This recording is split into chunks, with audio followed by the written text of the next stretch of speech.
صحرائے ریگستان، جسے صحرائے سیستان بھی کہا جاتا ہے، ایک انتہائی خشک سطح مرتفع خطہ ہے جو جنوب مشرقی افغانستان میں ہلمند اور قندھار صوبوں کے درمیان واقع ہے۔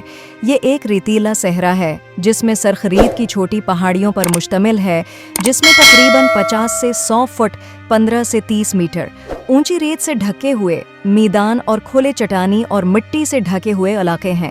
پہاڑیوں کی بنیادی بنیاد جزوی طور پر مستحکم قدیم قاطع ٹیلوں پر مشتمل ہے جو مغرب سے مشرق کی ہوا کی عکاسی کرتی ہے اور ریت کی تقریباً لامحدود فراہمی۔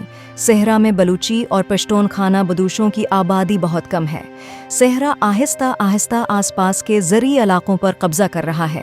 1968 میں شدید خشک سالی کی وجہ سے ریگستان کے صحرائی علاقے سے تقریباً 100,000 خانہ بدوش لوگوں کی نقل مکانی ہوئی۔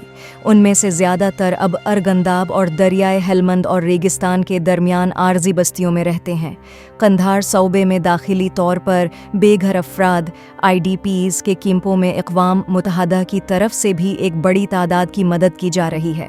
اقوام متحدہ اس وقت ریگستان میں خانہ بدوشوں کو ان کے مویشیوں کی پرورش کے روایتی ذریعہ معاش پر واپس کرنے کے لیے حکمت عملی تلاش کر رہا ہے۔ صحرائے ریگستان سابقہ زرعی علاقوں پر تجاوزات کرتے ہوئے مغرب کی طرف ہجرت کر رہا ہے۔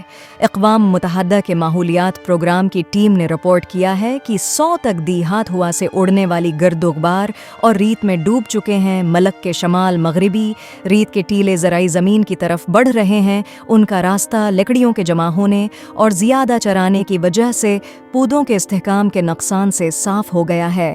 یونیپ کی ٹیم نے تقریباً 50 فٹ 15 میٹر اونچے ریت کے ٹیلوں کا مشاہدہ کیا جو سڑکوں کو روکتے ہوئے رہائشیوں کو نئے راستے بنانے پر مجبور کر رہے تھے۔